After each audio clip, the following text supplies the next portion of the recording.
But one of our recent places didn't seem to have any condiments on their sandwich. Yeah, because I felt like the meat spoke for itself. You know, I'm glad you brought that up because I was thinking about this the other day. I made burgers at home. And for the first time in a long while, I made like a thick burger, a traditional burger, not a smash burger. And what I realized is the smash burger has destroyed burgers in this country because you can get a good smash burger, no doubt. They're overcooked, which is good in some instances, but not always. And what happens is the meat is not speaking for itself. There's a lot of sauces and condiments to cover up the fact that the meat itself is sometimes lackluster. You get a really good burger, you get bun, cheese, meat, and it is delicious without anything else on it. And you can't really say that about a smash burger. So you know what's interesting?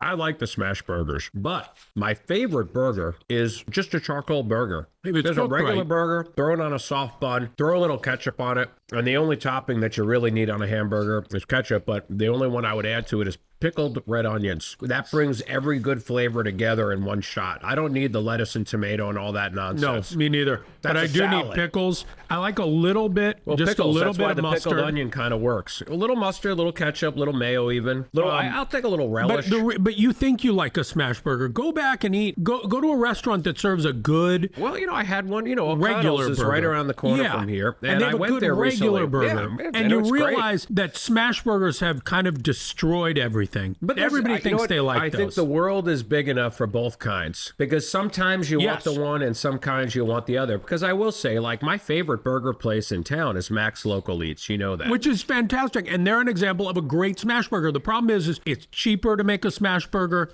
It's quicker. It's easier. Everything you're saying is a positive. Those are all positives. Well, except they're not as flavorful. Well, it's a shortcut, and there's a place for them. But I think what's happened is nobody makes a regular burger anymore. I do like those crispy edges. Let me ask you this: You ever go to Five Guys? Yeah, I love Five Guys. And that's a regular burger. It's not a thick burger, but it's not a smash burger either. It's not, I thought it was a pretty thick. I love Five Guys. Five Guys is good, but it's not. Was Steak and Shake sort of the archetype for the smash and that's burger? what I was going to ask you. I think they're an example of a chain.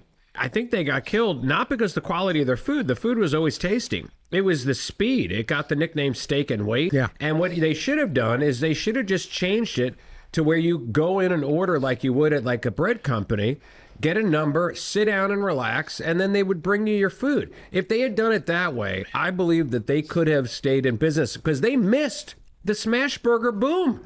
They basically went under when everybody else went over. It's a sad state of affairs. And you know what? It's worth invoking our deceased partner's name here because Ron Brown, wherever you are, Ron, I hope he's enjoying his favorite guilty pleasure, which was a single with those skinny French fries that they had. He loved them. I will, we have a little bit of breaking news. You guys have already heard this. I don't know if anybody else in the room has. Maybe Ron Brown is the ghost that has been reported in the building. Told me can't use my bathroom. Apparently, the ghost, this is not a joke, has been spotted in your bathroom. I'm aware of that.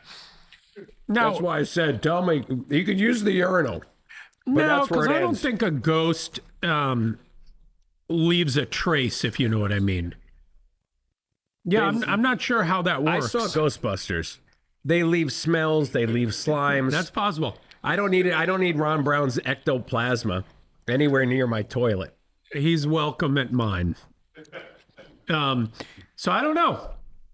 Hey, I'm interested to hear more about the ghost, and we may need to have a seance. Can you tell me, how did that spread so fast? Because in one day, 6 different people from the firm, totally independent of each other, are telling me about this. I don't know if it just happened. I got a text from a woman who works here, and she said, "Did you hear that we have a ghost?" And I said, "What? I got to know more. I'm excited about this." Yeah. And she directed me to the person who had seen it. I reached out. I got some more details. And then somebody else reached out saying, "Oh, I heard you're asking about the ghost."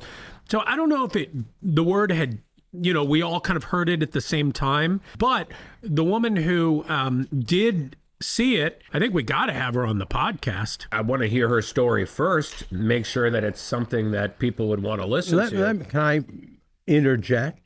Interject. I happened to be here the other night. I was showing some friends of mine around the office. Mm-hmm.